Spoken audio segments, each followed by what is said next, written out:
Il y a un parcours aussi. Avec Paul Bradley.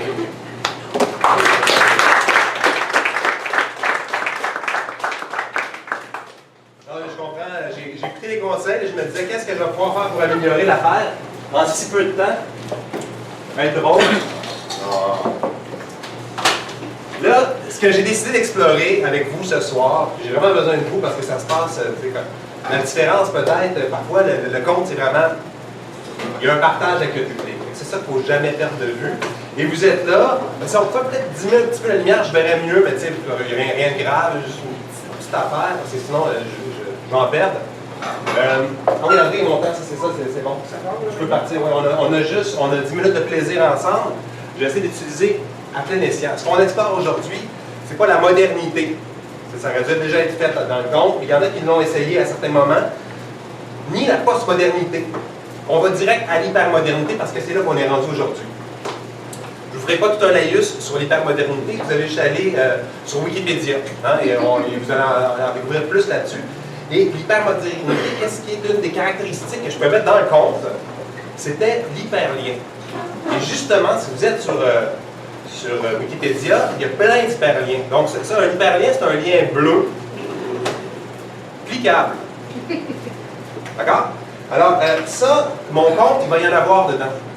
Donc, quand ça va avancer, vous pouvez cliquer ou ne pas cliquer, comme dans la vraie vie. Vous n'êtes pas obligé de cliquer sur tout. Vous pouvez cliquer sur des choses. Nous, on a juste 10 minutes. Je ne sais même pas si on va se rendre à la fin de l'histoire. Je pars. Puis, s'il y a des choses qui vous intéressent, vous cliquez. Et là, la question, mais comment cliquer, Paul? Je ne sais pas trop. Et là, c'est ça qui est fou. Vous avez tous reçu des petites lumières. Voilà. Il y a même un petit élastique. Si vous arrivez à le faire venir à votre doigt, vous devenez un humain augmenté. C'est aussi simple que ça, en fait, parce que vous arrivez à communiquer à distance avec moi, qui suis comptable. Et, comme je vous dis, je ne pourrais pas, chaque fois que quelqu'un clique, je vais prendre une moyenne. Donc, si vous cliquez, que je vois votre lumière, il y en a plusieurs, je vais dire, c'est intéressant, les gens vont en savoir plus sur cet élément. Évidemment, vous ne pouvez pas cliquer sur le lalet, c'est vraiment juste quand la lumière est allumée, vous pouvez cliquer. Là, je vais expliquer parce que vous êtes l'intranet présentement. Ah oui, excusez-moi. On découvre des choses. Vous êtes l'intranet. Et là, il y a Facebook Live en même temps. Un potentiel de 2,13 milliards de personnes. Mais, regarde, ils sont loin, vous êtes proches. La distance, hein, proche des yeux, proche du cœur, mais c'est ça. Vous êtes là, et je ne me laisserai pas impressionner parce qu'ils sont 2,13 milliards, mais ils peuvent interagir. Ils n'ont pas de petite lumière bleue, là, ils cherchent chez vous ma petite lumière bleue, comment ça qu'ils ne veulent pas donner? Vous cliquez, une baboule, un sourire, tout est comme une lumière allumée ou fermée. Tu m'as compris, Facebook? Facebook fait ça, oui. Parfait. Et puis, si Facebook réagit assez, bien, il va avoir comme la petite minute pour faire un test pour vous montrer que tu as bien saisi.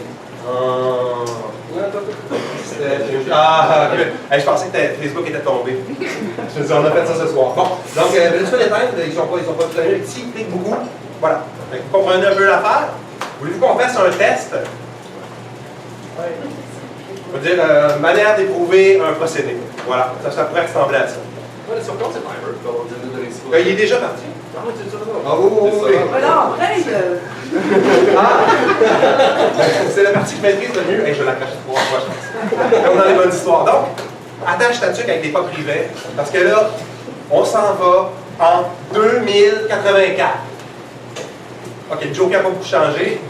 Si vous sortez dehors en 2084, il y a des voitures volantes. Bon, malheureusement, le moteur est diesel, mais regarde, on avance. 2084, c'est une année où tout le sort de l'humanité se joue, comme bien des années en fait, finalement. Et on peut dire que les cantons de l'Est, où se déroule l'histoire, ont été annexés, il n'y a pas si longtemps, à la Nouvelle-Angleterre. Donc c'est devenu la Nouvelle-Angleterre. Alors, si ça intéresse les gens de l'Amérique, hein, la d'Amérique, Nouvelle-Angleterre, tous les États que vous connaissez, là, on part du Maine, Massachusetts, Connecticut, Rhode Island, il ne faut pas oublier le Vermont, et j'en oublie. Oui, on peut faire des sous-liens aussi. C'était pas le cas, le Maine, là où j'ai passé mes vacances cet été. J'avais oublié la vie manuelle. Donc, et ajouter à ça les cantons de l'Est, et finalement un État oublié. Ça forme une petite royauté. Ils ont même envoyé de Londres, la troisième fois, c'est réglé.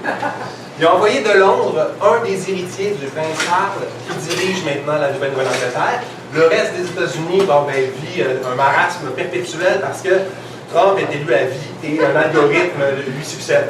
Mais bon, on revient dans le récit. L'histoire se passe précisément à Fredericksburg. Ça, c'est une petite ville qui a gardé son nom malgré le changement de configuration. Et puis, précisément au camp Garagona. J'ai du câble, hein, ça intéresse les gens? Bon, mais, non, mais je vais y aller avec vous ce soir. C'est vous le point important. Le camp Garagona, c'est le camp qui se situe sur la rue du même nom. C'est un peu de risque comme définition, mais je crois que j'ai pas fait mon enquête, mais c'est un territoire bien acquis. Peut-être que le nom vient de là, il faudrait pousser un peu plus loin. Mais ce qui est sûr, c'est que c'est un camp présentement qui est utilisé comme camp de répit pour les personnes qui ont un handicap, en fait, et les gens qui s'en occupent. En 2084, je sais encore, en 2084, c'est tellement court à dire, hein, qu'est-ce qui se passe, c'est que les gens s'occupent de moins en moins des gens handicapés, des gens qui ont des problèmes et des gens pauvres. En fait, la tendance actuelle s'accélère. Tout ça à cause d'une philosophie populaire, pop spiritualiste, qui s'appelle Instant Karma. Oui. Ça, c'est une philosophie qui est très, très basée sur le film, pas le film, le livre, il doit sûrement avoir un film, Le Secret. Hein, qui, grosso modo, dit si tu es riche, dans l'élite et en santé, tiens-toi avec tes amis. Puis si tu es pauvre, malade, puis déprimé, ça doit être de ta faute. C'est un peu ça qui se passe. Non, mais ça existe pour vrai. Alors, les gens qui ont des problèmes physiques se retrouvent ensemble. Le camp Garagona, vous en avez peut-être entendu parler parce que c'est le premier camp entièrement robotisé. Ça, c'est pratique parce que, justement, plus personne ne veut s'occuper de ces gens-là. Et dans ce camp-là, il y a une femme qui s'appelle Florence. En fait, c'est une jeune femme. Ville d'Italie. Florence, c'était ville d'Italie. Je fais ça court. Donc, et je peux continuer. Florence, personnage principal d'un conte compté le 22 septembre 2019 lors d'une soirée formée forte. Florence, dis-je, a un robot qui s'occupe d'elle. C'est un robot de type Friend for Life 465. Ça, c'est. Oui, excuse-moi, c'est un type de robot. Ouais, mais il est vraiment allumé, là. C'est un robot d'accompagnement. Il fait ce qu'on lui demande, puis il en fait toujours un peu plus. Lui, ce qu'il veut, c'est que Florence passe une belle vie. Et c'est par hasard, un 22 septembre 2084, lors de son update, comme on dirait aujourd'hui, ou de son téléversement, il y a un petit bug qui rentre dans ce robot. On va lui donner un nom, ce robot s'appelle Oblique. Oblique, tous les robots ont des noms. Et c'est des noms qui ont tout le temps un symbole, un petit signe. Lui, c'est Oblique. Puis comme c'est un vieux robot, ben, il n'y a pas Oblique 465, c'est vraiment juste Oblique. Oblique, donc, subit un bug qui ouvre le Real Web. Et ça, c'était pas quelque chose. Le Real Web, c'est en opposition au Web qu'on connaît aujourd'hui, mais qui est maintenant surtout fait d'algorithmes et d'intelligence artificielle. Donc, les humains sont fait un Real Web où, par différents processus, je ne suis pas un robot, je ne suis pas un robot, je ne suis pas un robot, l'arbre, la maison, je ne suis pas un robot, on arrive à avoir juste des humains. Donc, le Real Web est normalement un web d'humains. Et puis là, Oblique comprend que les humains sont en train d'éradiquer les personnes handicapées. Et que Florence, qui est atteinte du syndrome de Down, est la prochaine sûrement sur la liste. Ce qu'il fait, c'est qu'il utilise les capacités de Florence. C'est-à-dire, il lui demande d'enlever certains barrages qui lui empêchent de se déplacer à l'extérieur du camp. Puis il commence à organiser l'évasion. Et puis ça, c'est assez spectaculaire parce qu'il va partir, Oblique, avec des capacités augmentées et 30 des résidents du centre. Mais partir pour aller où? Je prends le temps de prendre une bière, une question. Partir pour aller où? Buvons là-dessus.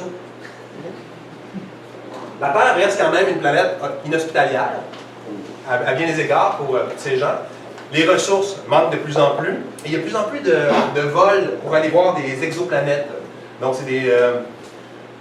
exoplanète, c'est une planète à l'extérieur du système solaire. Là, j'aurais pu dire exoplanète habitable. C'est ce qu'on recherche. Oblique, avec sa petite troupe, arrive à mystifier, disons-le, les gardiens de sécurité.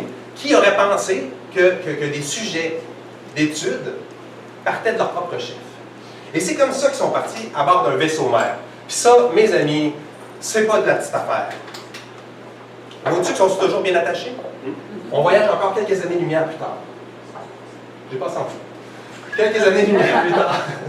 Puis on se ramasse dans, pas loin de Gliss, 667 CC. Ben, si ça vous intéresse, c'est dans le Scorpion, la constellation du Scorpion. C'est une des planètes habitables, une des exoplanètes habitables. C'est une super Terre, c'est ce qu'on a dit. Et là, on retrouve notre héroïne, Florence, qui est en train de mettre son habit, sa combinaison spatiale.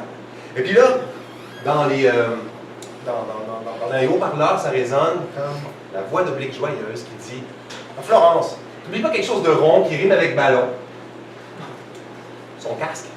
Évidemment, elle prend son casque, puis un sourire fendu, puis... Et là, quand elle le met, Oblique peut lui parler par l'intérieur. Allez, on va s'amuser, on va aller découvrir cette planète, on part en exploration. Peut-être qu'on va la découvrir, la fameuse machine à soda. Et elle part comme ça, explorer Gliss 667 CC, qui est, jusqu'à présent, leur meilleur endroit où aller. Comme vous avez exploré beaucoup, et qu'elle explore encore, on n'aura pas la fin de cette histoire. Peut-être que je vais raconter la fin de cette histoire-là un autre jour, peut-être que je vais la raconter à 3 pistoles, qui sait. Mais pour l'instant, c'est ce qui arrive quand on se promène, qu'on s'épivare sur Internet, des fois, on manque des choses, mais on découvre d'autres affaires. Fait que, c'est la fin. Et ça, la fin, c'est souvent le début d'une autre histoire. Merci beaucoup.